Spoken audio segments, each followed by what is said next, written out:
De plus en plus utilisé en ce moment par le chef du Kremlin, Vladimir Poutine, terroriste. Il s'est exprimé depuis un sommet sur l'énergie en présentiel cette fois et il revient à la fois sur l'explosion du pont de Crimée mais sur les attaques qui sont survenues sur les gazoducs Nord Stream 1 et 2. Écoutons-le. Merci beaucoup. Je vous en prie, installez-vous. Bonjour, chers amis, mesdames et messieurs. Je salue les participants et les invités de la Semaine russe de l'énergie. C'est un forum de dialogue reconnu sur des sujets clés de l'énergie au niveau mondial. Cette communication ouverte et directe est plus que jamais nécessaire aujourd'hui, puisque la tech et l'économie mondiale en général vivent des temps de crise aiguë liés à une instabilité des prix des ressources énergétiques et au déséquilibre entre l'offre et la demande, ainsi qu'à une activité tout à fait explosive de certains acteurs du marché qui ne se fondent que leurs propres ambitions géopolitiques, ce qui mène à une discrimination pure et simple sur le marché. Et quand ils n'arrivent pas à obtenir cette discrimination, ils détruisent purement et simplement les infrastructures de leurs concurrents. Et je parle là du sabotage intervenu au niveau des gazoducs Nord Stream 1 et 2. Bien entendu, il s'agit d'un acte de terrorisme international qui met en péril la sécurité énergétique d'un continent tout entier. Il s'agit de détruire et débloquer des sources d'une énergie peu chère. Il s'agit de priver de millions de personnes, de consommateurs, des usagers, du gaz, de la chaleur, de l'énergie, d'autres ressources énergétiques et leur forcer la main afin qu'ils achètent une énergie beaucoup plus chère. Cette attaque est un précédent extrêmement dangereux. Il montre que n'importe quelle infrastructure critique, que ce soit une infrastructure de transport ou une infrastructure énergétique, est aujourd'hui menacée. Peu importe qui gère cette infrastructure, est-ce qu'elle se trouve sur un continent, sous la terre ou sous la mer? Il ne faut pas, et je ne souhaite pas trop m'étaler sur ce sujet lors de cette semaine de l'énergie, mais l'on peut y voir la confirmation de cette situation dans l'explosion du pont de Crimée. Nous avons dit plus d'une fois que le régime de Kiev organise des assassinats politiques, tue les civils, torture les civils, organise des nettoyages ethniques. Parfois, ils se rendent compte qu'ils sont pris le main dans le sac quand ils publient leurs propres vidéos. Ils les effacent, mais il est trop tard. Et leur comportement, c'est aussi les attaques sur la centrale des Zaporižier, sur la centrale nucléaire de Kursk et des tentatives d'explosion sur le gazoduc Turkish Stream. Alors, tout ça est enregistré, tout ça est prouvé et on peut se poser la question, qui est le bénéficiaire de tout cela? Qui est celui qui a son intérêt dans ces conflits? Et il est évident qu'il s'agit de celui qui veut rompre complètement le lien entre la Russie et l'Union européenne, qui souhaite définitivement affaiblir la souveraineté technologique et politique de l'Europe, qui veut s'approprier le marché européen. Mais c'est également celui qui a la capacité technique d'organiser ce type d'explosion et qui l'a déjà fait par le passé. Il a été attrapé le main dans le sac, mais il est resté impuni. Et ce bénéficiaire, il est évident de qui il s'agit. Je pense qu'il n'est pas nécessaire que je le dise ici, puisque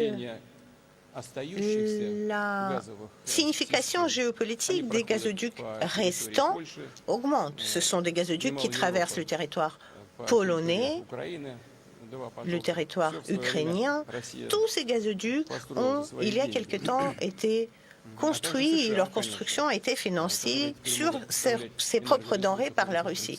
Bien sûr, c'est dans l'intérêt de ces pays, mais également des États-Unis qui peuvent aujourd'hui fournir leur gaz liquéfié à des prix très élevés. Donc, comme on dit chez les bons énergéticiens, highly likely.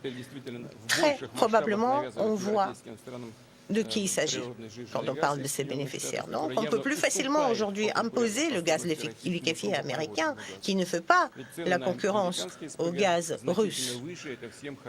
Bien sûr, ces prix sont beaucoup plus élevés, nous le savions avant, et c'est encore plus vrai aujourd'hui. En plus, il ne s'agit pas que du prix, cela implique d'autres risques. Ces approvisionnements sont très instables, ils peuvent tout à fait faire demi-tour et se diriger vers une autre région du monde. Et nous en avons été témoins il y a très peu de temps. Les navires américains qui amenaient le gaz liquéfié vers l'Europe faisaient demi-tour et allaient ailleurs puisqu'on leur en avait proposé un prix plus élevé. Et donc les intérêts des acheteurs européens étaient purement et simplement ignorés. Et je voudrais vous rappeler qui, à l'époque, a accouru, qui a aidé l'Europe, qui a fourni du gaz pour compenser cette défection américaine. Eh bien, c'était la Russie. Et pourtant, ceux qui sont au pouvoir dans ces pays ne s'en souviennent pas, mettent en doute notre fiabilité. Pourtant, ce n'est pas nous qui refusons les approvisionnements. Nous respectons scrupuleusement nos obligations contractuelles. Nous fournissons dans leur ensemble les volumes prévus par nos contrats. Si quelqu'un ne veut pas acheter notre gaz, c'est une décision qui lui appartient. J'ai déjà mentionné plus d'une fois que les deux gazoducs Nord Stream n'ont aucun fondement politique. C'est un projet purement commercial où prennent part à part égale des sociétés russes et des sociétés européennes. Et donc, c'est à ces deux partenaires qu'appartient la décision collective sur le destin de ces deux gazoducs. Je peux dire qu'il est possible, bien entendu, de réparer ces gazoducs qui passent au fond de la mer Baltique. Mais ça n'aura du sens que s'il y a un intérêt économique à leur exploitation et que si l'on peut garantir la sécurité de ces gazoducs. Donc, si avec les Européens, nous décidons de rétablir les fournitures, nous pouvons le faire sur une des branches de Nord Stream 2 qui aurait survécu. Je dis aurait puisque malheureusement nos experts ne sont pas admis sur le terrain pour examiner cette branche. Alors, nous subodorons qu'elle fonctionne, qu'elle est fonctionnelle en tout cas, puisque la pression est maintenue. Sa puissance est de 27,5 milliards de mètres cubes annuel, ce qui représente à peu près 8% de toutes les importations de gaz européen. La Russie est tout à fait prête à fournir ce gaz. La balle est dans le camp de l'Union européenne. S'ils le souhaitent l'acheter, il leur suffit d'ouvrir le robinet, tout simplement. Et je le répète, nous ne limitons personne. Nous sommes tout à fait prêts à fournir de l'énergie lors de cette période automnale et hivernale. Pendant cette semaine russe de l'énergie, nous avons parlé plus d'une fois de la nature et des raisons de cette crise énergétique européenne. En premier lieu, il s'agit d'une passion un peu exagérée pour les énergies renouvelables. Bien sûr, il faut travailler sur le renouvelable, sur l'énergie éolienne, solaire, l'énergie des marées,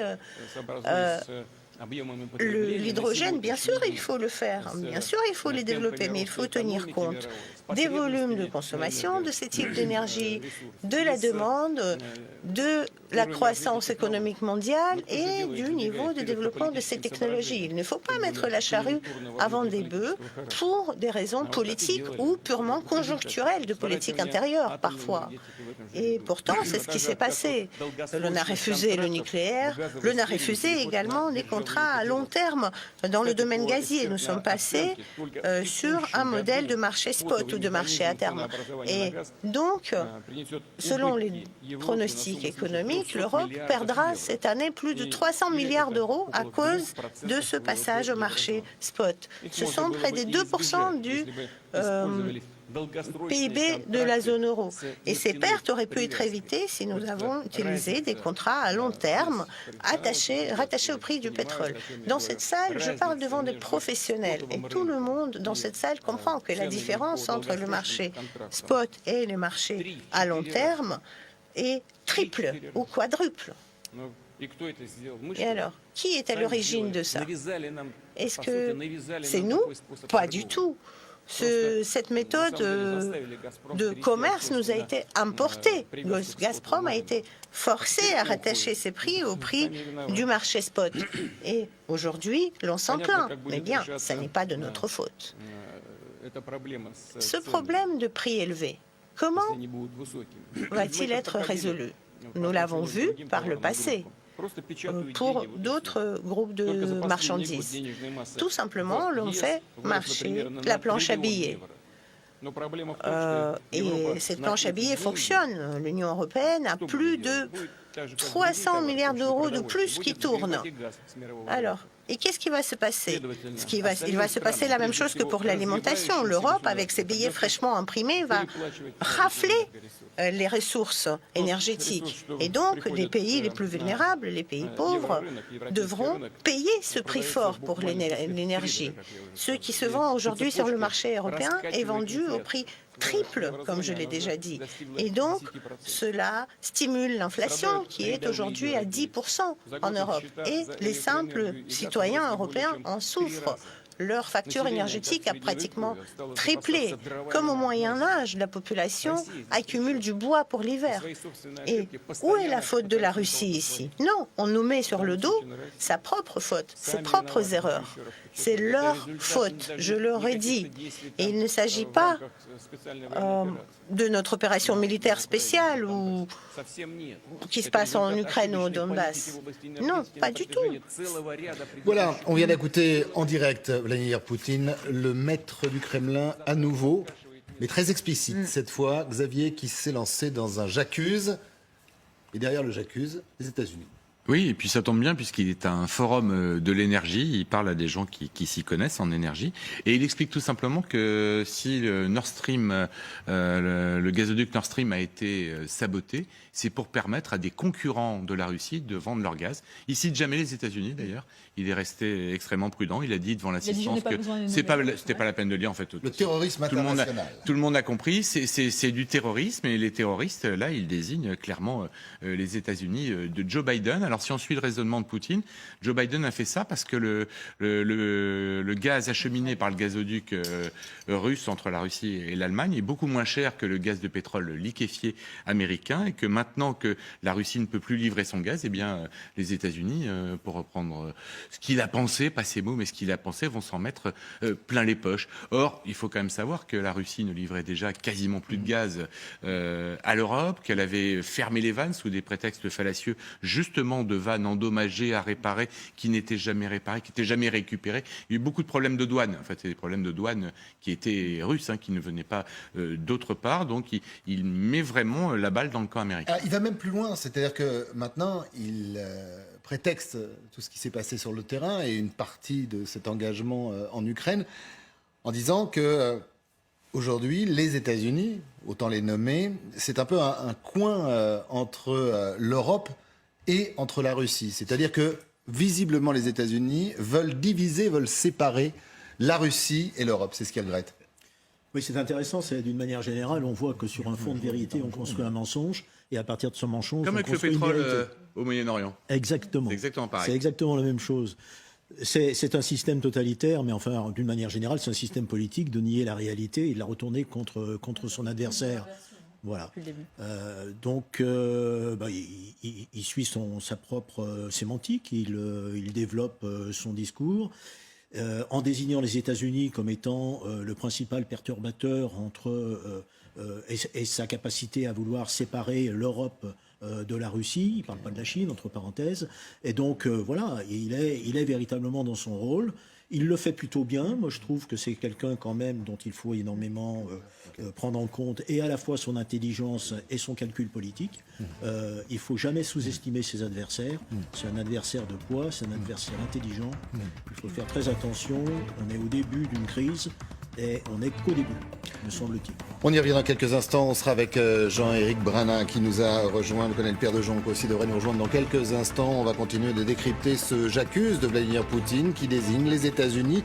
Les États-Unis qui voudraient, selon le président russe, séparer la Russie et l'Europe. Visiblement, il y a un regain vers l'Europe. C'est l'inverse qu'il voudrait faire.